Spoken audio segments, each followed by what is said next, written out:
Hey, and welcome to the Road Show. I'm here with Alan today, and we're joined by an absolute legend. Yes, another one. Alan, you know his voice. Today we're talking to the man himself, motorsports journalist, broadcaster, incredible storyteller, Mr. Andrew Marriott, joining us from London. Welcome, sir. Yeah, well, actually, I'm not quite in London. I'm about 50 miles south in a beautiful little town called Tunbridge Wells, Royal Tunbridge Wells. But usually that sounds beautiful. Okay, yeah. Right on. Well, thank you for joining us again, Andrew. We tried to record with you about a week ago. Had a few technical difficulties, as happens, and got you back crystal clear, and can't wait to talk with you here again. So, Andrew, if you would, start from the beginning. Where did you grow up, and when did motorsports enter into your life? Yeah, well, I grew up in a town in the Midlands, famous for Rolls-Royce aero engines, actually, called Derby. And quite a lot of racing around there. But my father had worked in another Midlands town called Wolverhampton, where he was at the Sunbeam Motor Company. Well, back then, and we're talking a long time ago now, we're talking about, I suppose, early 30s, the Sunbeam Motor Company was famous for breaking land speed records. And indeed, he did work on some of the castings for land speed record cars. And so he was into motorsport.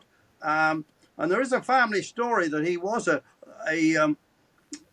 a rider, but a passenger for the Sunbeam Motor Company when they went to the Isle of Man TT races, the sidecar racing. But unfortunately, he died when I was only 17, and it's a sort of a bit of a myth, and I never really found out if it's true. Whatever. The father was big into motor racing, but he was bigger into golf, and he was a fantastic scratch golfer, and so he did tell me he would have liked to go on car racing himself, but he dedicated himself to the golf, although he took me to some early races. And we had a local racetrack called Mallory Park, and another one not so far away called Alton Park. And that's where I saw my first Formula One race. And it was a special race because it was won by the great Sir Stirling Moss in the Ferguson four-wheel drive car. It's the only time the four-wheel drive cars ever won a Formula One race. And I have to add that it was, of course, raining. So that was my introduction. And so I was in this town in Derby. There was a local race team, 2 or 3 local race teams, actually. I wrote to one of them and said, you need a pair of hands, polish the wheels and hang the pit board out. It was called Team Turner. The little Turner sports cars still race a lot, but I then got the job. Well, I wasn't paid, of course, but I went along and with the Turner team in GT racing, and soon learned a lot. And then what happened was I was doing an engineering apprenticeship, and I was actually working to subsequently design the insides of power stations at a company which has since gone to the wall.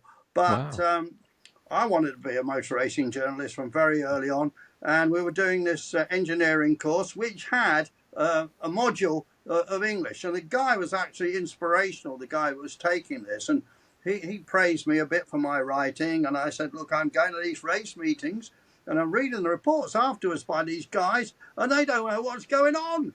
I know a lot more than they do. So he said, he said, that's all. He said, what you got to do? He said, strange enough, I'm the angling correspondent. That's a fishing correspondent for a local newspaper. It's called the Derbyshire Advertiser. So I do a column every week. And now here is the telephone number and address of the editor. He said, write a column how he might be if you wanted to get it in a paper and send it to him. And, you never know what might happen. So I wrote this column, and, we typed in an old-fashioned typewriter. It's actually in my office. I've still got one down here. And sent this off, and then I didn't hear anything. And then about 10 days later, some guy calls me up, one of the races I'd written about. He said, I love what you wrote about me. And I said, where? I said, it's in the Derbyshire Advertiser. I hadn't seen it. I didn't normally buy this little rinky-dink paper. And, so I thought, I'll phone the editor. I said, you published my article. He said, yeah, we were going to call you. Can you do it every week? I said, sure can. What a gift. 15 what a call. shillings. Well, that was about like 40 cents, And anyway, that led to me doing that for a little while. Pretty soon, I made some good contacts at these local racetracks. The one I mentioned, Mallory Park, and the guy coming up from London from a national racing paper. And he said, "Oh, it's a bit of a haul up here." He said, "You seem to know what it's all about. Do you want to be our stringer? You know, the guy that writes the local regional stuff up here and Alton Park and a few other tracks." "Oh, yeah, I do that." I said, so that's what I did. A year later, this Mallory Park track, they had a Formula One race, and I was there writing their story for them. So I covered my first Formula One race when I was 18. Well, that was a very long time ago. And I can tell you that John Surtees, the only guy ever to have won the World Championship on car and bikes, he won that race, and Jim Clark was there and some other big names as well. Wow. So just to finish the story very quickly, when I was 21, I was indeed not actually designing the insides of power stations, but I was designing, but an offshoot was designing incinerators for hospitals. Now, I won't tell you what they burned in there. Grim. You don't Move want on. to know. Anyway, I was a bit fed up with that, and lo and behold, I thought I've got to get into journalism. I tried to get a job, believe it or not, at the Boot and Shoe Weekly. I have no idea what that is. Brothel creepers in America, but anyway, I didn't know enough about them because I didn't get the job. And about 2 weeks, I was a bit disappointed. 2 weeks later, phone goes, Motoring News here. This is Mike Dwight, the editor. Do you want to join us? So-and-so's left. Can you come in 2 weeks' time? Yes, I can. I wheel spun my way from Derby down to London to work for this Motoring News, which was then a rising. There was 2 weekly papers in the UK then, 2 rivals, and a few months later, I was covering Formula 2 races, and a year or so later, as it happened, I was doing Formula 1 and travelling around the world. Well, probably it was a couple of years later. So that was trajectory, really. So that's a massive leap. You've gone from club racing at Alton Park or Cadwell up to Formula One, and that's what I was going to ask, because you've done Le Mans, you've done obviously Formula One, you've done IndyCar, Champ Car, any NASCAR in there, any other weird and wonderful stuff? I've done a few NASCAR races, but I was much later on, years later. I was exec producer for Sky Sports Channel in the UK for all their motor racing, and we used to have the TV with NASCAR, very complicated. It was divided between different like CBS had part of it, and whatever. And so Sky, for some reason, didn't have all the races, but we had the Daytona 500. And a couple of years, 2 or 3 years, I went over and produced from the track. On other occasions, I produced from the studio, and we even had one famous race. We had a car in the studio with the special camera called a Jimmy Jib going over it, and a panel of experts and so on. And it was a bit of a highlight actually. But no, I've been to a few other. Been to Rockingham, North Carolina. I've been to a few other tracks and seen quite a lot of NASCAR races. But Le Mans really, I suppose, I did 20 years of Formula One. And every race, it was probably enough. But I carried on doing sports car racing, and I've done Le Mans too very recently. And people say, "How many Le Mans you've done?" And I say, "Well, not quite sure actually, because I didn't count, but it's probably close on 50." That's a lot. No, that's crazy. A lot of 24-hour races. Wow, yeah, and most of the early ones I stayed up as well, but I don't quite do that anymore.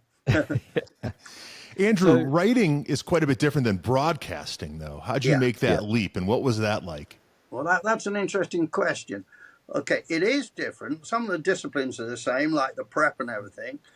I started off at Formula One races doing a lap chart for the absolutely iconic, famous broadcaster then for the BBC called Raymond Baxter, who'd been a World War II Spitfire pilot and was best friends with people like Mike Hawthorne and Tony Brooks and all those names back then. So because there was no electronics then, the only way we knew what was going on in a race, or you use your eyes, I actually kept the old-fashioned lap chart. And one thing led to another, and then I got a chance to do a broadcast on something. So, do you want to have a go, and so on? But I mean, some of the best days, I was still doing lap charts when Mario Andretti, in 1979, remember Mario Andretti won the World Championship for Lotus, and I was doing the lap chart for CBS, and they used to fly me, to American races and all sorts, and I wasn't in the back of the plane with them either. They had big budgets back then. And we got paid more for doing a lap chart than I do these days for doing proper full-length broadcasts, So I got into it through the sort of assistant sort of way, and then one thing led to another, and I got a job with ITV. Was you got to remember back then, it was a bit similar in the States. When I was doing Formula One for ITV, there was only three channels.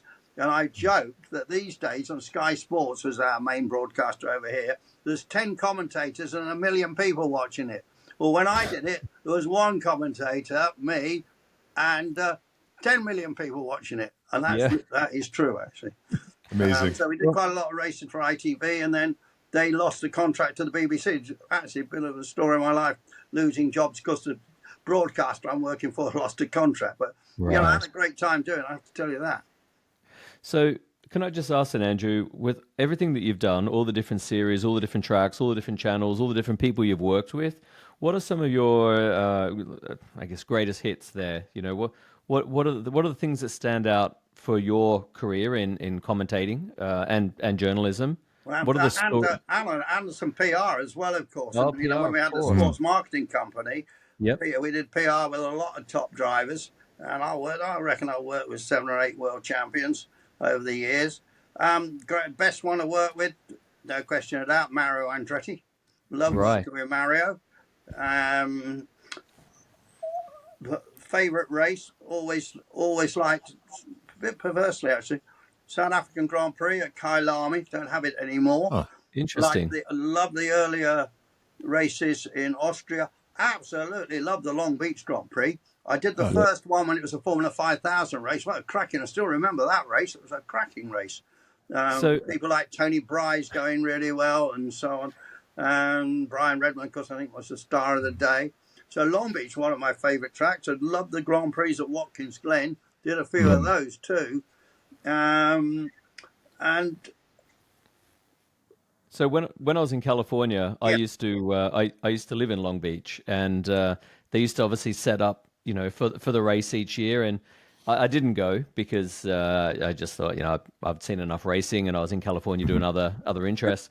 But you drive through when they had all the barriers still up, and you see the fresh rubber at the hairpin, and afterwards you go, I really should have gone, because you watch it on TV and it looks like a real atmosphere. It stayed on the calendar for all these years, and it still has that, that magic. And the guy, when we worked there, 30 odd years ago, Jim McCallion, it started by a guy, an English travel agent called Chris Pooh, terrific entrepreneur, wonderful guy. But his sort of number 2, Jim McCallion, who was the sort of guy who did all the sums, he's still running it to this very day, as far as I know. Yeah.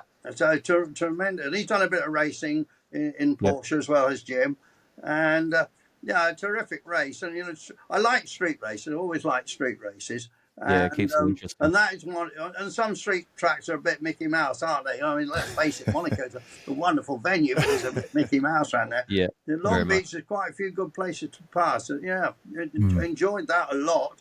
So been lucky to see races like that. Did quite a lot of racing and motorbikes as well, commentating, and actually we managed the world champion in 76 and 77, a charismatic character called Barry Sheen, and he had great battles, of course, with the great Kenny Roberts, and went to some funny places with him, I can tell you. And so he said, what was my favourite? I'll tell you my least favourite, San Carlos, Venezuela. I don't recommend it. There was pigs walking in San Carlos. I was doing photo. We were doing a Barry Sheen magazine or something, and I was doing the photographs as well as writing for it. And I got myself in a nice, safe place in San Carlos, and some military person came, all in a full detail, and poked a gun in my chest to tell me to move. Really? Yes, officer. Do you know what? Do you know what, guys? I moved. Yeah. And then he made me move into a dangerous place, of course. What you say? Yeah. But backing you into a corner. Bottom of the league, San Carlos, Venezuela, very cheap petrol. Top of the league, half places water. like Long Beach, places like Watkins Glen, Australia, Adelaide was always a nice race. Adelaide was fantastic. My first Grand Prix. Yeah. So, and people I mentioned Mario Andretti, but when I worked with James Hunt a lot, I think we were going to talk about James Hunt. Yeah. And others, and more recently, I mean, who's the best? People say, who's the best person you interviewed? Well, strangely enough, they mostly seem to be Scots. And one of them was a guy who was known as a cyclist called Chris Hoy, who did one Le Mans. Terrific interview. And strange enough, I heard him on the radio last week talking about cycling, and he was still a terrific interview. Wow. And obviously, Jackie Stewart's always been a wonderful guy to talk to, and Alan. And it's funny how the Scots, but usually, something coming out of Scotland. More recently, when I've done sports car, I've done a lot of sports car races, Daytona 24-hour Sebring in the States.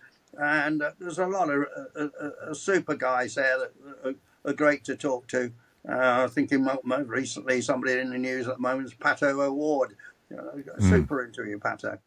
Yeah. Just going back to Jackie, it was his birthday, I think, 2 days ago. So happy birthday, Jackie! I know he's an avid listener of this podcast, so we'll say happy birthday. He will be now. I thought Le Mans would have been in there. Yeah, I thought Le Mans. You've been there so long, and it's a magical place. It's a great challenge, and sometimes you get so close, it's heartbreaking. You race through the night, and then you get to the 22nd, 23rd hour, and then cars have problems. I don't know whether it's because people nurse them through the night and then think, right, now I'm going to drive a bit harder in the last hour, and something goes wrong. But I thought Le Mans would have been in there for you, mate. Yeah, it is in there. I had trouble picking out a favourite race. I was very pleased when Martin Brundle won in the Jaguar. I was kind of remember, some of the very first one I did in 1965, American winner, Maston Gregory in the Ferrari that they thought would blow up with Jochen Rindt. I went under sufferance because I really was a single-seater guy. And the editor at Motor News said, no, we want you to go to Le Mans. I won't go there up all night. Sports cars that don't drive flat out and all that sort of stuff. Well, I fell in love with the place, and I've been going back ever since. Le Mans is a great place. I used to work for Ascari Cars, and they were obviously trying to produce a road car. The owner, Klaus, he had a couple of old V12 Ferrari F1 cars that he was having some fun in the Euroboss series. And he had a guy called Ian Dawson who came in to help him build I know Ian Dawson. Yeah. Very well, yeah. To build a Le Mans program. And so they had the Lola, they had a Judd V10 engine Lola, and they had an M5 5-liter V8 engine as well. They're just looking at both options. And when I went to work for Klaus, I remember seeing an LMP car with the bodywork off for the first time, and it looked like an F1 car on steroids. And that was the first time I saw anything at Le Mans and related to Le Mans. And so it was a massive engine. It was louder. It was bigger wings. It was bigger wheels. And I went there and I thought, I had some tickets through Audi, and it was the year that Mark Webber and Dumbreck flipped. And we'll come back to that in a second. I was there, yeah. Yeah, and I couldn't believe you can go there with the best preparation and the best strategy, but that does not mean a thing. It doesn't mean that you're going to win. Mother Nature or racing incidents happen, and I just thought, it took my Formula One blinkers off, and it's a great place. Interesting little aside there, Alan, because Ian Dawson also tried to run a diesel engine car before Audi even tried it at Le Mans. Was that a Ford program or no? The engine came out of Volkswagen actually. Right. Okay. Yeah, but I don't think it ran. It certainly ran at the test day because I was filming it. I remember that. Yeah. But no, interesting you mentioned Klaus because he's done a super job with that Ascari track in Spain. It's the destination to go to. Real enthusiast, and the Boss series at one stage was very good. Sort of Formula Libre, wasn't it? Yeah. Yeah, so that Boss series, that was created by a guy called Roger Kalman, who used to sell secondhand Formula One cars. No, let's go full circle. Where did Roger Kalman come from? He came from Derby. Did he? You're kidding. Yeah. So he and I traveled. Roger died recently, actually. No way. Well, he lived a life. I'll say that. I traveled with him to various circuits through Europe and Eastern Europe to do all the deals for the Boss series. So and there were some interesting characters that own those motor racing circuits that, yeah. There's a guy that only has raced quite a bit in the States as well, who was one of the front runners, Nigel Greensell. Now, think how long ago that was. And Nigel Greensell is still racing to this day, still winning, and still being paid. Oh, really? Oh, wow. Yeah. He was doing some work in this racing in the series. I can't remember whether it was his car or he was racing for somebody else. He was somebody else in a Tyrrell, and right. Another character I remember from that was the guy whose family had started a famous Castor Oil company, Max Wakefield. Do you remember, with the zigzag papers? Zigzag, yep. He's a great character, Max. I loved Max. We filmed that series for a while, Alan, and there's some real characters and interesting cars in it. You know, it was. You know, you follow motor racing, and you know Formula One's big, and you know all this sort of stuff. But sometimes just on the sidelines a bit, there's some great racing. You know. Well, the great thing about Boss, so Boss stands for Big On Spoilers and Slicks. So you could pretty much. I never knew that.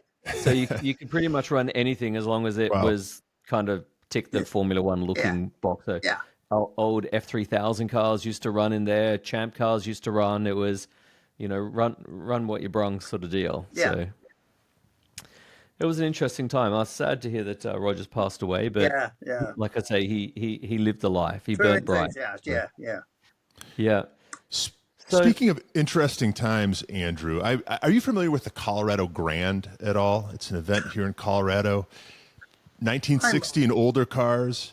No, I'm afraid I'm not. Okay. I'm still aware of Pikes Peak. And 2 years ago, I was supposed to be going to work on it, and it all fell through at the last moment. Oh, no kidding. So I got a bucket list for racing, as many as I have. And frankly, at the age I am and what I've done, there's very few things on that bucket list. But one is the Pikes Peak. I would really like to go to Pikes Peak. And then because we got this British guy that nobody's ever heard of, wins it every year. Yeah. Well, you let me know if you want to come next year. I'm in pretty good with the media team over there. We had fun this year. But I bring up the Colorado Grand, Andrew, because I am currently writing the car descriptions for 140 cars for this year's route book. And again, these are all 60 and older cars. So it's a lot of, it's heavy on Ferrari and Alfa Romeo and some Porsches and stuff. And some of the stories that these cars have and some of the racing provenance they have at places that I didn't even realize that we had races, like just random places in Africa. You mentioned South America, right? Yeah. And what a glory era, you know, the late 50s and the early 60s must have been. Would you agree that that is really the golden era, or were there multiple golden ages, I guess, of racing? No. I'm going to come back to Africa in a second. Yeah. But no, I think the 70s Formula One when the DFV engines, but Ferrari were in there and Alfa and stuff. Okay. I like it. When Andretti was winning, I think, and a bit after that, the 70s through to the 80s is mine. But then I was a certain age where, you know, the drivers I knew really well, the odd one, you know, like John Watson slept on our flat floor and that sort of stuff. But coming back to Africa, there's a circuit called Lourenco Marques. And there used to be a bit of a sort of Southern African swing for sports car races. And people like David Hobbs, I'm sure you probably know, he raced out there. But there was this circuit, Lourenco Marques, it was in the what was then called Mozambique. What was it famous for? The bridge across the circuit in the middle of the race collapsed. And fell onto the track with spectators on it. Yeah, absolutely. I don't remember that. Wow. No, I don't think strange enough, I don't think anybody was killed, but it stopped the race. Wow. There was a GP. There were some great tracks. There were some great tracks in South Africa, and South Africa obviously had world champions, obviously in Jody Scheckter and so on, who also slept on our flat floor. And they're all broke. And I once did co-driving in an event called the Tour of South Africa. And the Tour of South Africa was a mixture of rally stages and races. And we were in basically what was a factory Mazda. And Jody Scheckter was in another car, and then some other guy. And I was with a guy called Andy Dawson, who was a guy I co-drove for regularly. And we had a whale of a time, and we managed to win this event by quite a decent margin. But the interesting thing was, it went to all these different rounds. It went to most of the racetracks in South Africa, including East London. And there's a little story there, because East London is where Jody Scheckter came from. Jody Scheckter, world champion, racing Form 5000 in the States and so on. And Andy beat him in a similar car around East London, and he was pretty angry. I tell you, was not happy about it at all. I think our car, we probably set it up, and he sort of just arrived at the last minute. Whatever, he wasn't happy. Later on, when we had quite a big lead, it was a very tricky stage up the side of a mountain with lots and lots of thorn bushes either side of the track. So we were really worried about punctures. So we took it really easy up there. And Jody, obviously, he didn't care, and he didn't think about the thorns that might puncture his tyres. And of course, he beat us up that stage. And I've never seen a guy so happy. So, you beat me on the racetrack, but now I can beat you on the rally stage. I'll never forget it. He had a car collection that went up for auction not long ago as well. Did you see any of those? Anything in there you would have bought? I filmed that car collection. It was a lovely collection. I sold him his Formula Ford car when he came to Britain. It was owned by a guy called Colin Vanderbilt, and it was a championship winning car. And he came with some money from Ford in South Africa. And if you'd indulge me, just a quick story. Please. So I was at before the South African Grand Prix, a week or so before. I was there because they were testing, and I went and gave a talk at the South African Sports Car Club or whatever it was, or it was their dinner or something like that. I gave a talk anyway, and this guy with long sideboards came up to me afterwards and said, "Oh, hello, Mr. Marriott. I'm Jody Scheckter.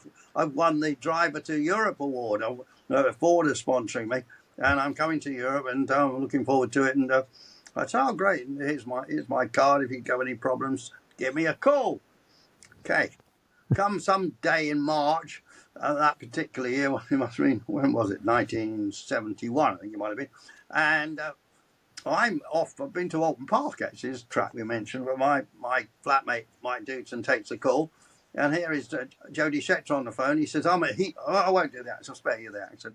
Well, basically, I'm at Heathrow Airport, and Mr. Stewart Turner, I thought, would be here to meet me. Now, Mr. Stewart Turner was, of course, the director of racing competitions for the Ford Motor Company. There was no way he was bringing a car for Jody to drive home or drive to wherever. He didn't even know where he was going. So Mike said, "Oh, well, Andrew's not here at the moment." He said he'll be back in a bit. Andrew said he'd help me. So, well, Mike said, "Tell you what, look, our address is 73 Baker Street. There's a tube station up the road. Get yourself to us. We'll sort you out."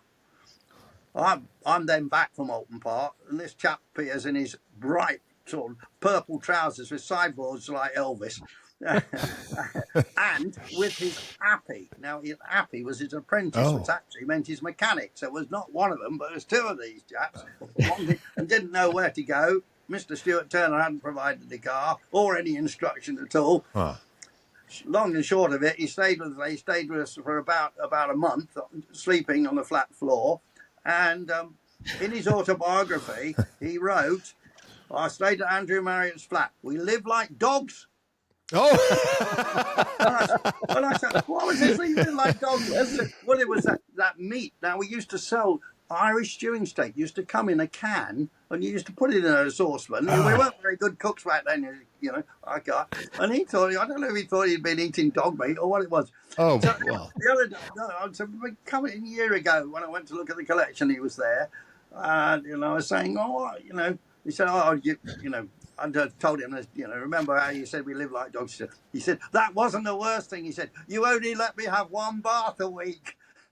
I said, "Yeah, well, welcome to England. You weren't paying." Well, there you go. There you go. Close him down in the garden or something. Well, it's a pretty prestigious. So I always remember, he's a great guy, Jody, and he's done so well in business since. And now, he's a huge organic farmer now. He's at Laverstoke Park, where they make the best mozzarella cheese in Europe for sure. Certainly best mozzarella outside Italy. Wow. He's done really well with it, but I think I don't know that he makes any money out of it. So might be But why. he's living a good life. So years ago, when I lived in Melbourne, Australia, I had an opportunity to do the Targa Tasmania as a co-driver. Yes. I And gather it's a great event. it was an amazing event, and we did it in a Porsche 968 Club Sport. And we had an issue at the end. The oil pickup broke, so we had to retire the car. But there were guys there. It's the first time I got an insight to running the course beforehand with pace notes. Yeah. And these guys were like in GT 911 GT3s and stuff. Yeah. I can't even remember the build. It was like turbo. I don't know. So back then. And they were full throttle, like through the woods, through the forest. Like if it went wrong, they were dead. And I thought, this is not for me. I'm not putting my life in somebody else's hands. So that was my first and last rally race. Rally's changed a lot, of course. When I was doing it, sort of semi-professionally, I was being paid as a co-driver actually. There were notes were not allowed back then. So you tried to read it off the map, and you had a sort of magnifying glass thing, big, it was like this big. We called it a potty, and you tried to read the road through that. And it was interesting, different style of rallying, really.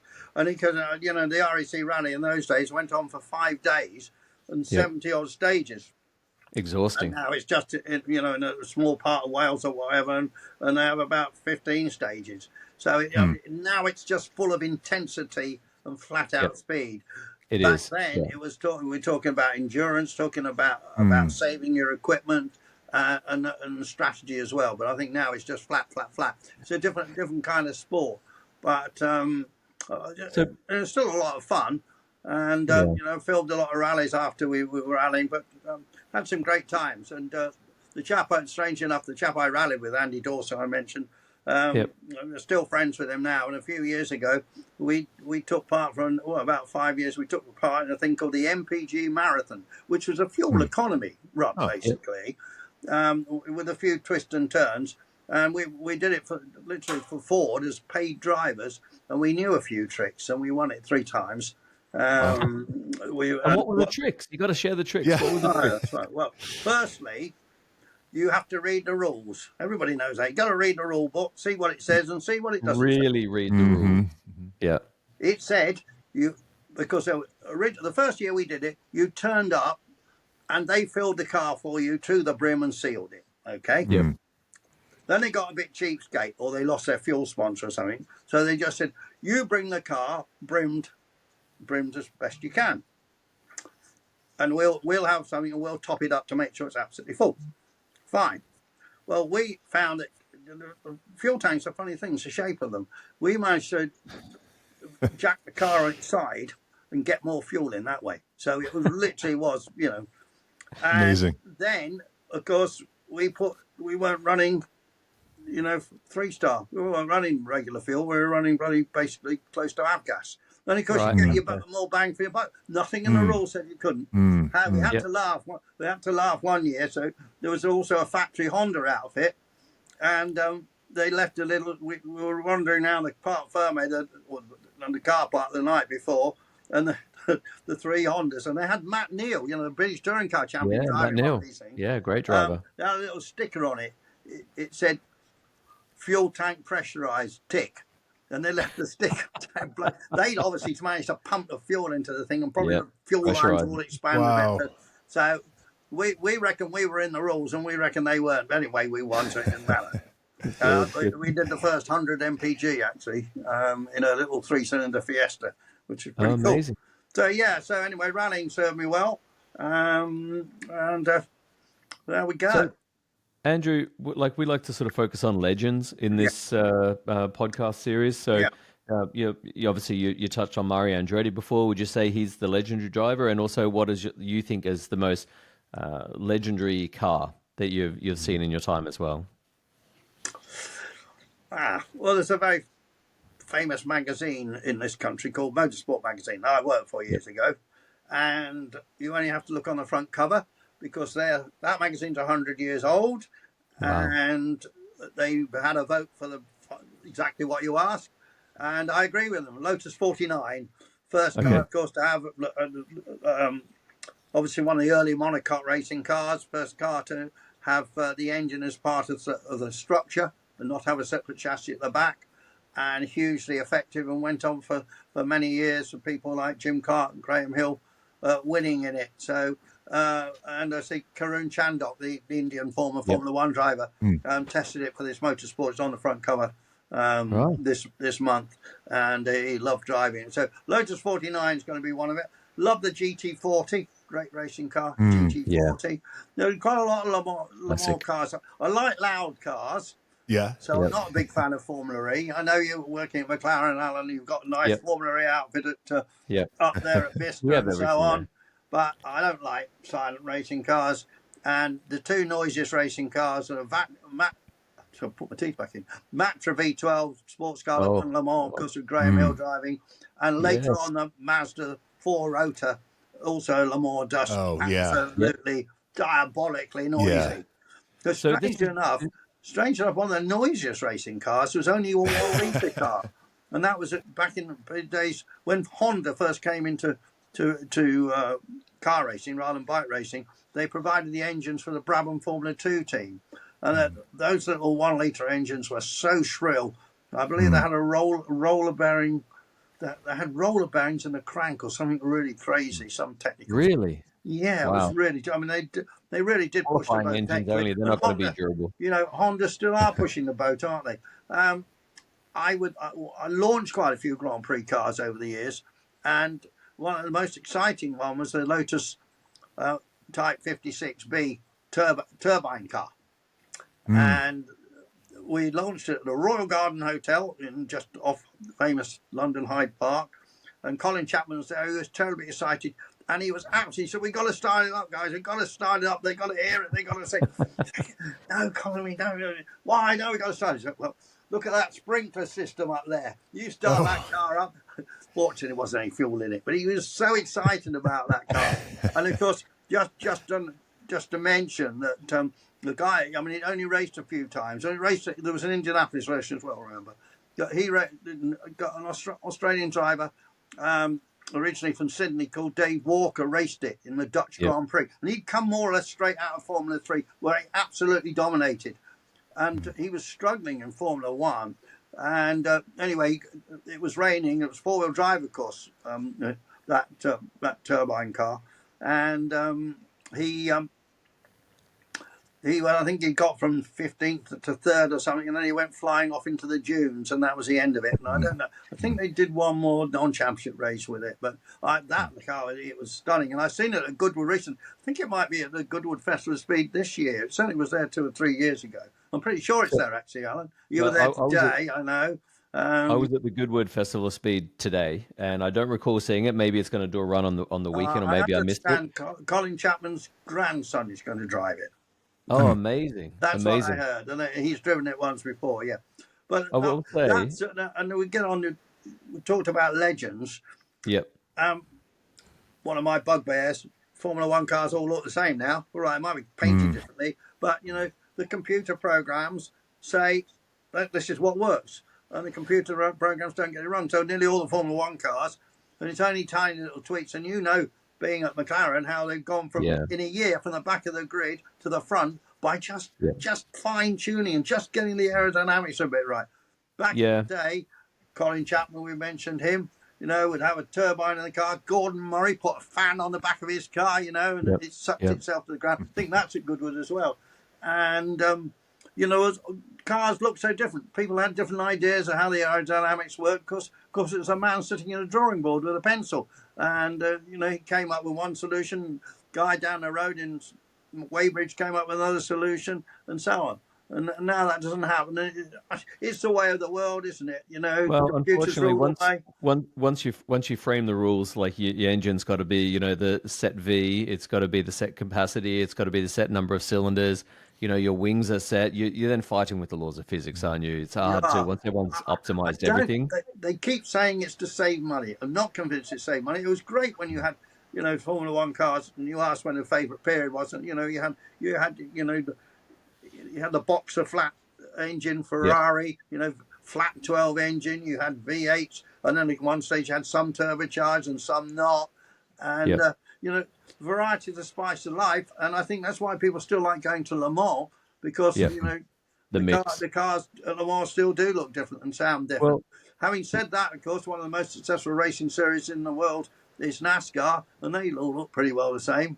But then it's a different discipline, isn't it? Yeah, but the US, as you know, Andrew, they're really big on a show, aren't they? Whether you go to basketball or ice hockey or football, it's a whole show. People go for the weekend. And I was just going to say before that I went to, it's been a hell of a week. There was Silverstone Grand Prix last weekend. So I was there Friday, Saturday, Sunday. Yeah. And then today at Festival of Speed. And they had at Silverstone, and then again today, they had a variety of different Formula One cars, like they had heritage cars. But, there was V10 Ferraris, V10 Williams. There was such a mix of cars. Some of the older cars, the shark-nosed Ferraris. And when the V10s screamed up the hill, myself and actually I was there with my boss, and, we just looked at each other and we were like boys, just smiled and it just felt exciting, Like you, I was at Silverstone last week, and I went down the little paddock where those old Formula One cars were. I know there's some terrific cars there, but do you know what? There were some real dogs there as well. there was two.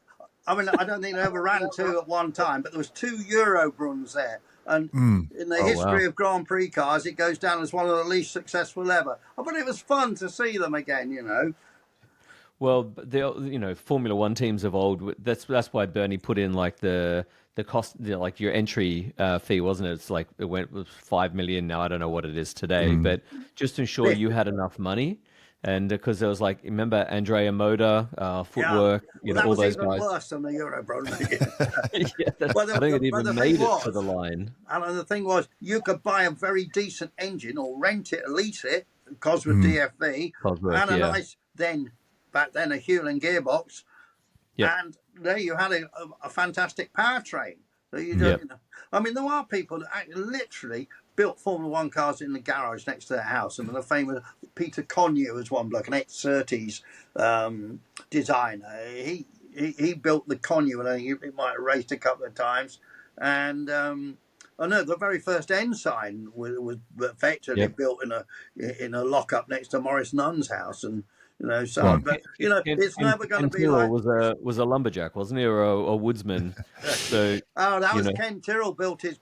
Yeah, well, Ken Tyrrell built his cars in a wood yard, and the main and the famous shed which was the main race workshop. They were going to knock it down, and somebody managed to save it, and it's now gone to Goodwood, and it's just been put up. So the American listeners aren't familiar. Goodwood is got a racetrack, and it's got a hill climb next to it that goes up past a house. So there's two different venues about a mile apart. But the Goodwood racetrack is now the Tyrrell Shed, and apparently it's going to be sort of unveiled. It was ready at the members' meeting, but for the big meeting in August and September, what was called the Revival, which is fantastic meeting to go to. They're going to cut a ribbon, and some of the old Tyrrell mechanics are going to be down there, and surely Jackie Stewart will be there too. Good to know. How cool is that? Andrew, you talk about sort of these romantic days of these home-built cars and things, and it's one more reason for you to get to Colorado to see the Pikes Peak hill climb, because that still happens at Pikes Peak. Really you know what, Ryan, you really set me thinking, because literally it's the top of the bucket list. If you can ease the way a bit, if you find a bit of a job as well, of course, it always helps, doesn't it? I will do everything I can. I think you'd love it. And, there's so many different classes in this. So you have these amazing, factory-backed competitors, but then you also have people with an old pickup truck, right? And an open trailer, in a car that, their father and their son helped put together the night before. It's amazing. And I just don't think there's much of that in today's motorsport, right? No. So it's kind of one of the last vestiges, I think. I think you'd appreciate it. Yeah, and I think, are there still any Unzas running there? I know Bobby used to be. Lori ran this year. She's unfortunately had bad luck the last couple of years, but she always puts up a good show, and she's just amazing, very talented, and a sweetheart of a person as well. So she's a regular for sure. And definitely is an unser, right? Looks like an unser, talks like an unser. I mean, she's very cool. I mean, we're talking. Alan's been today to the Goodwood Festival of Speed, which the centre of which is a hill climb. Now, it is about 1.25 miles long, this hill, which is about how long is Pikes Peak? 13 miles up there or something like that, is it? Oh, give or take. About 10 miles. 10 miles, yeah. Yeah. I'm going to fact check that while you talk. Massive elevation change up into the clouds. Difference in horsepower from top to bottom. Yeah. But Alan, I think down your part of the world, New Zealand's a sort of similar event, isn't there? Or what? I didn't even know hill climbs were a thing until I came to England. And I thought, why would you just have like a circuit that ended? For me, I'm a lap guy, So this is very strange. One of my very first memories. You asked me about the early days and how my father was into motor racing, and the first motorsport event I ever went to was sort of at the classic Shelsley Walsh venue, which I think is that was on just a couple of weeks back as well. Yeah, and it's a terrific little venue there. But all that preparation for 50 seconds going up the hill 2 or 3 times during the day, it doesn't really work out for me. No. And Andrew, you were correct. It's about 12.4 miles. 12.4 I think I was getting the miles, length confused with the current times, actually. So that's. Oh yeah. I mean, and you've had all that excitement of sort of the Roman Dumas going that VW electric thing, and Harry Vatanen, of course, a fantastic run years ago. I guess you were there, Ryan, and it must be spectacular. But quite sure how you watch it all. But I suppose, that's the challenge. Yeah. That's the challenge. We last year we were up about, they call it the halfway picnic grounds. It's about halfway up. This year we hung out at the start line, which is great because you got to walk the pits, you got to talk to the competitors. I mean, there are very few events like that, right? Currently, but you see the cars and then they're off. So from that point, you really have to watch on the screens, right? Yeah. I think next year I want to go up to what they call Devil's Playground, which is almost at the top, and you get that amazing viewpoint where you have several hairpins and things all in. I think that's the place to do. But that's a commitment. You got to get up there early, and you'll be up there late. But obviously, in particular, I watched the film of Vatanen going up there. It's just stunning. I believe that more people haven't fallen off the side. Really, unbelievable, incredible. Yeah, the safety record is shockingly good, all things considered, right? Considering what you're driving on. Yeah, that's. Well, I think that's the difference. When you know that if you get it wrong, you will die. Yes. You back off a little bit earlier. But if there's a chance you might live, I'll just push a little bit deeper and a bit longer. So, that's a competitor. Yeah. So, Andrew, we in the previous episode had Freddie Hunt on, and he was an amazing kid, amazing young man, and. I can say that because now I'm in the 50 club, so I can call him that. And he's his own man. He's, I wouldn't say lived in his dad's shadow, but he has a healthy respect, and the name has opened some doors, but he's doing his own thing. Yeah. And obviously he has a bit of frustration with the Rush movie and maybe how his dad was portrayed. For sure, he had some playboy stories and tendencies, but he also was a professional and an athlete when it was needed as well. Everyone obviously has to hit the release button from time to time. Maybe some people do it too much, but he's doing a documentary. And when I reached out to you to say, hey, would you come on to this podcast, you said you're actually helping Freddie out with some cars and contacts, and so you've got a whole world of documentaries and things that you have going on at the moment as well. Yeah, that's right. I met Freddie a little while ago, and the most amazing thing is if he laughs and you shut your eyes, it's James. It's strange. Spooky, isn't it? In the DNA, his actual laughter is just the same, and it does sound like him. He looks quite a lot like him, where his brother doesn't. And I think he's been a bit unlucky in his racing career, actually, because he's been going very well on that LMP3 car last season.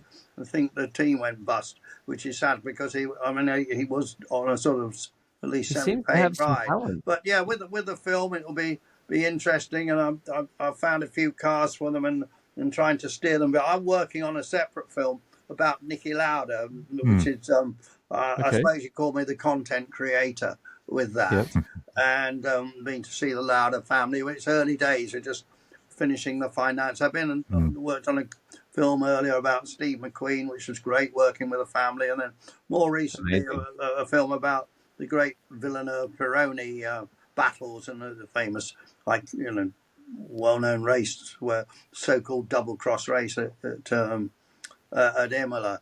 So it's nice working on the big screen because the budgets are good, but I'm sure the Hunt film will be fine. I mean, we in our sports marketing days, because I should just finish after I finished for the magazine that I work for. We started a sports marketing company, which we work with you, Alan, and we managed James Hunt for a long time, and interesting guy to work with.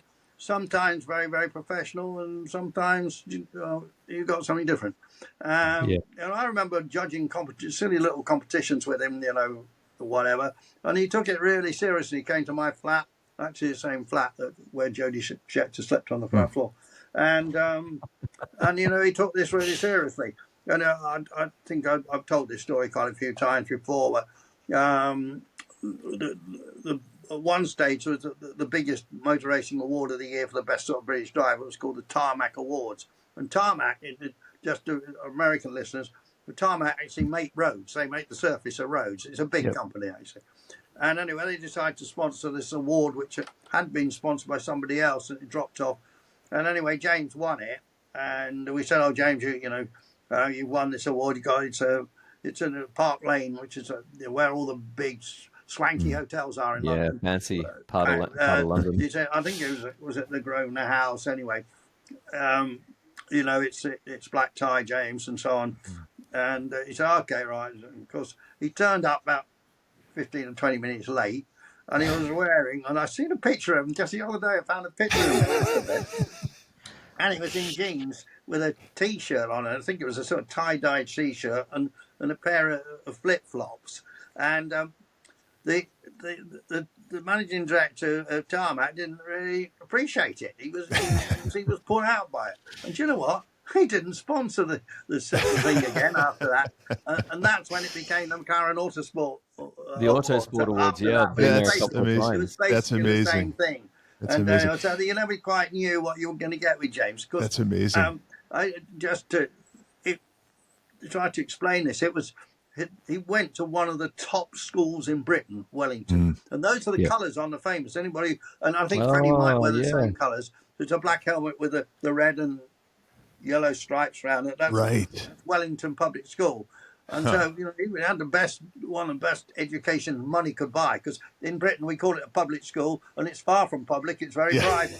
It's very private and very expensive. And expensive. But he was a great character, James, and very interesting and knowledgeable about lots of things other than racing, actually. And the other people think, "Oh, well, James, was smoking all the time. He couldn't have been very fit." He was extremely fit. Played a lot of squash. Fit and intelligent. Very, very fit man. And I know, and a terrific commentator, of course, and he's commentated with Murray Walker subsequently, and I'll miss James a lot. And so Andrew, you obviously move around in the commentator circles. Was it true? I heard a story that James Hunt and Murray Walker used to fight over who was going to use the microphone at the time and talk. Well, I mean, they aren't the only couple who've ever had this, but they decided that, because they wanted to talk over each other, the answer was to have only one mic. You can't talk over yourself with only one mic. That's what they did. And so Doug and you could have used that, Alan. I think there's probably a bit of this going on at times, That's right. And there we are. They did a great combination. Murray was a clever man. He knew it worked really well with James. I don't think he probably would have invited him for lunch. No. Or dinner, rather. Good times. But that's the stuff of legend, right? Like, a legend is this unique recipe, right? That just sets you apart from everyone else. And to that point, Andrew, you are a true legend. Do you ever just sit back with a drink in the evening and say, pinch me? I have had a life that very few people have had. It's advertisement time, guys. This is my fairly recent book. Oh, there you go. It's a much more of this. Tales on my racing and other things. We'll and link to there's a bit of a story behind that, because I used to write for the highest circulation national newspaper in Britain at the time, called The Sun. I did their Formula One reports. And and in those days, before computers, this is a long time ago, in the 1970s, you phoned up the newspaper and you got put through to somebody called a copy taker. It's a man that sat behind a typewriter. He typed out your story and then it went to be printed. And they were very skilled, these guys. Anyway, I'm doing this story, and the guy obviously wanted to go to. Hey, Andrew. Andrew, you were on such a roll that you said your phone overheated and shut off. So we're back. Suddenly, yeah, we were just talking. Suddenly, I never had this before. It flashed up, emergency. Oh, wow. That was it. Oh, wow. It Okay. shut off. But anyway, it's back on again now. But I'm going to give it a little bit more power, yeah. If the Razzers knock on your door, we'll know what's going on. I got a new iPad on order, which I think will be better for this. There you go. Anyway, there we go. Yes. Amazing. Well, glad you're back. We were just talking about what an amazing life you've led, because you've not just met so many of these legends, but you've gotten to know them. They've literally slept on your floor, for better or worse, right? I mean, what a rare thing that is for someone to have led a life, and you continue to lead this amazing life where you're just so plugged into something. You're literally living your dream, right? I mean, so few people can say that. It is true, and I am blessed. I know that, and lucky, and also got health as well, which is great. So some of it's genes. I say some of it's clean living. Pure but also heart. a hell of a lot of hard work. I mean, I don't know how you do it all. I mean, I think the thing is, prep's so important. I mean, just 2 weeks ago, I did a karting event, a charity karting event, for a favor for some friends. And, I prepped for that, and I prepped quite a bit for it. But actually, something like that, if you do a Formula One race, there's 20 drivers there. Everybody knows their history. Everybody knows what they've done pretty well. And it's all tremendously well documented.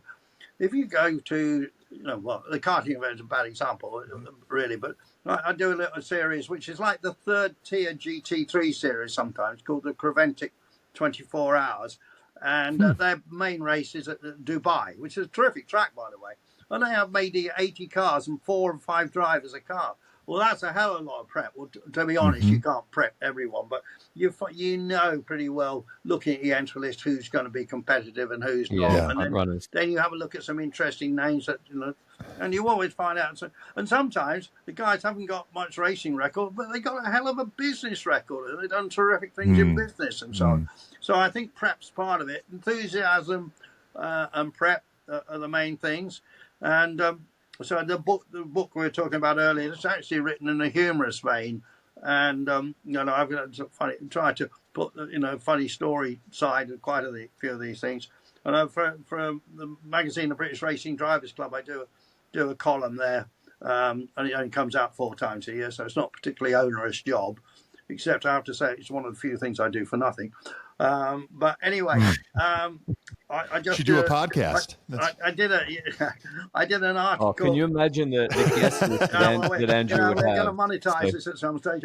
I wrote an article 3 days ago about being in the British Grand Prix and having for years run the actual media operation for the British Grand Prix. Lots of people running around after you and all that sort of stuff. And strange enough, we had some teenage runners.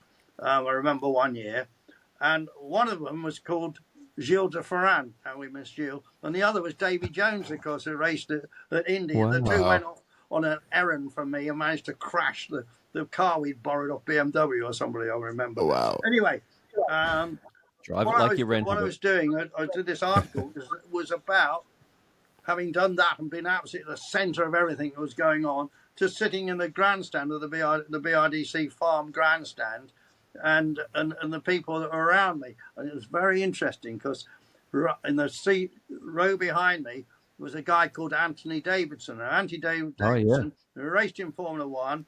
Anthony Davidson was a world endurance champion for Toyota, and obviously experienced racing driver. And I knew he'd done a bit of work in a sim quite recently. And I said, "Oh, have you been in a Formula One sim recently, Anthony?" He was just I was looking at it, and he said, "Well, I left Brackley, which is where Mercedes are, at 3 o'clock this morning that very day been in the sim until 3 o'clock in the morning. Wow. Mercedes Formula One team, and guess what happened? Lewis Hamilton won. Yeah. Wow. And then and I had a bloke next to me, and going back to the karting, I had a bloke next to me who I sort of kindly recognised because he'd been in the karting event, and I hadn't realised he'd just left Mercedes and was in Civis, and it was announced today that he's joined what's the new Audi Formula One as one of the main head honchos of that organisation. Wow. That's the current state. So, anyway, so this article is written in a humorous vein, so you can even go and enjoy and still get an article out of sitting in the grandstand, which is a kind of very alien thing for me to do, to be honest. I can imagine. But you're such a connected guy. Like anywhere you go, especially the BRDC, it's the British Racing Drivers Club. For those that don't know, it's a very lovely club. It's very grand, and it's has a great suite at Silverstone. Yeah. But if you're in that, Andrew, you're knocking shoulders with, the creme de la creme of Formula One and European motorsport, global motorsport. BRDC is interesting because it goes all the way back to the famous Brooklands track. Down the road. And there isn't really... Bobby Rahal runs an organisation in the States which is called the Road Racing Drivers Club, which is a bit like it. But strange enough, Germany has nothing like it at all. France has nothing like it at all. And there is an ancient pilote of Le Mans Club, but that's a bit different. The BRDC has 800 members, of which about 600 are racing drivers, and there's a very complicated formula. Basically, you have to have done well in racing.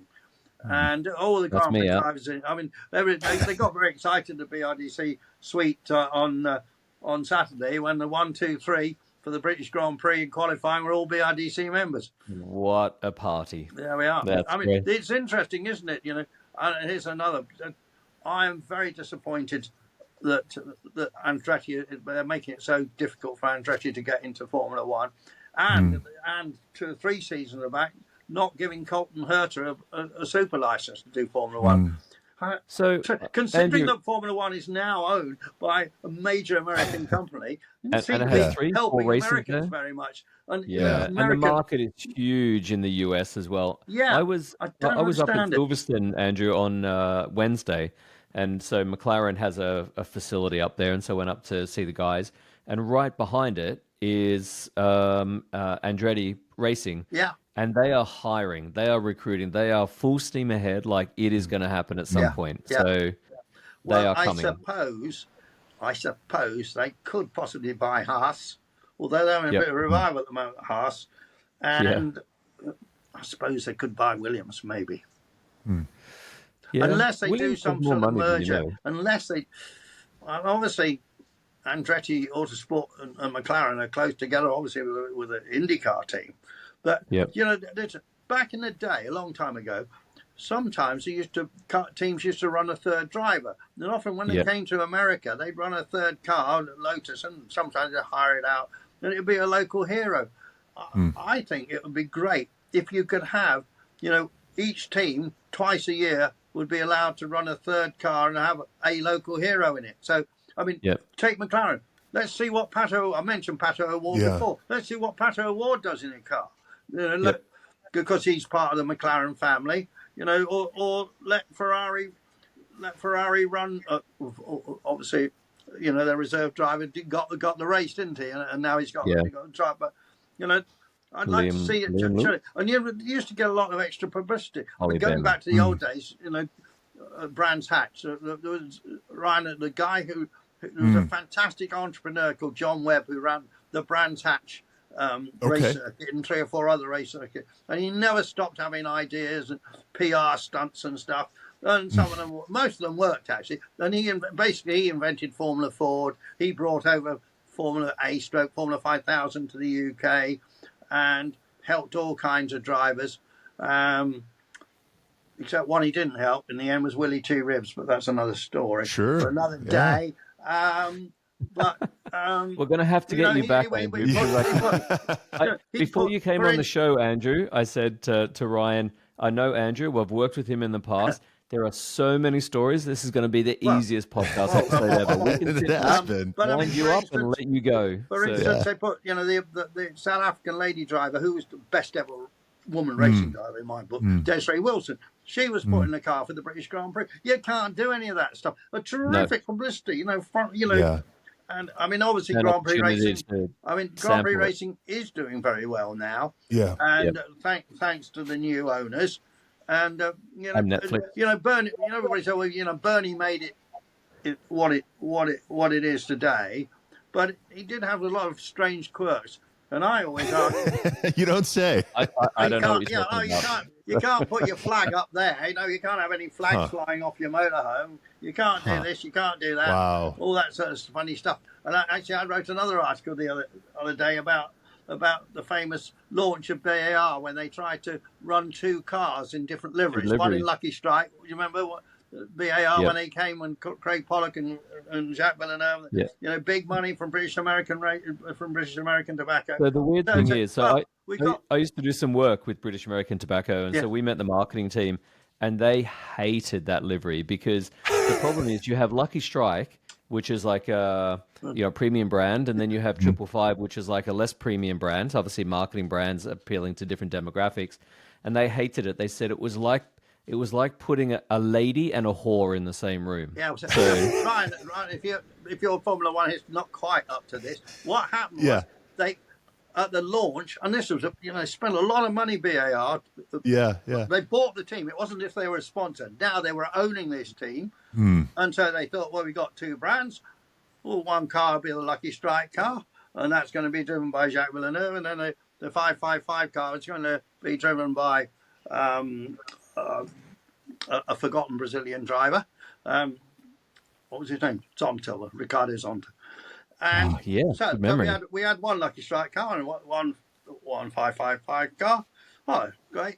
Happens in IndyCar racing all the time. Lots of teams have different sponsors. And Bernie said, oh, you can't do that. Must run the same livery. Oh, cars have got to be. Why? Peeing off. Maybe some control issues there, Andrew. You know why? Just as I'm in charge, and he was just having a game. Right. Right palm wasn't greased. Yeah. Right. So Ryan, what happened was they then the people that were behind it then came up with the bright idea of having both liveries. So one side of the car was Lucky Strike, and one was BAR. That is amazing. 555. And then they had a zip up the middle. They painted a zip on it between the two. Well, it seemed like a great idea. It looked like a dog's dinner. It looked absolutely horrible. Yeah. And Villeneuve crashed at Spa as well, and as the car spun around, you just saw different liveries. Oh, that's amazing. But what?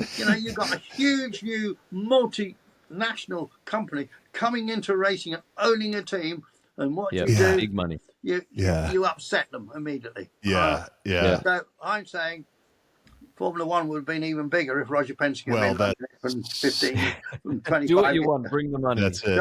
Bernie's listening to this. That's it. Well, hey, Andrew, you have been so generous with your time tonight. I don't think we want to keep you anymore, but we do need to talk with you again sometime, hopefully in person. Please. I have one more question for you, though, if you don't mind. Something we ask all of our guests. What's in your garage right now? Right. Sort of boring, but sort of not. So I have got a BMW X3. It serves to move stuff around for children. It's nice and comfortable. It's done 150,000 miles. It's got a diesel engine. It does 42 to the gallon. It's fine. Daily runner. I got a lovely little Mazda, what you call a Mazda Miata. We call it an MX-5 in our country. And I'm going to a classic. I'm going to a meet tomorrow morning, 8 o'clock. I'll be leaving here, going off to a pub where there'll be lots and lots of classic cars. And then I have got a genuine classic car, which is a thing called a Turner. Remember I said at the very beginning that the first job I worked for, the first racing team I worked for was the factory Turner team from Wolverhampton. I was born in Wolverhampton, so it's my local car company. So I do have a Turner, and it's a car I saw originally when it was new in 1960, 62 or 63.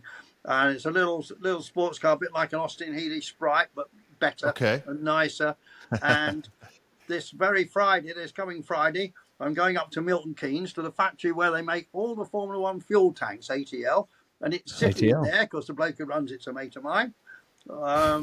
and it's going on a trailer, and it's coming down to here where I live down now in Kent, and I shall be driving it around the local Kent roads in the next few weeks.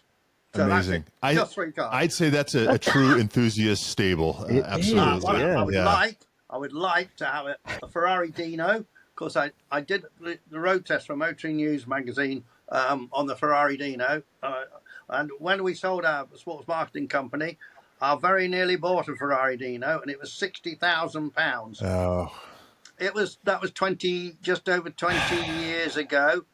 Well, they're 5 times that now, and I don't think inflation has gone up 5 times. Yeah. Quite. So, I wish I bought that Dino. So that's something I'd like to have. The tale is old as time. The cars we should have bought never did, and now they're out of reach. But I had a fantastic Lotus Cortina Mark II at one stage, which really had a tuned engine in it. It was on Formula 4 tires. It was one of the most exciting things I ever driven. Oh, those are great.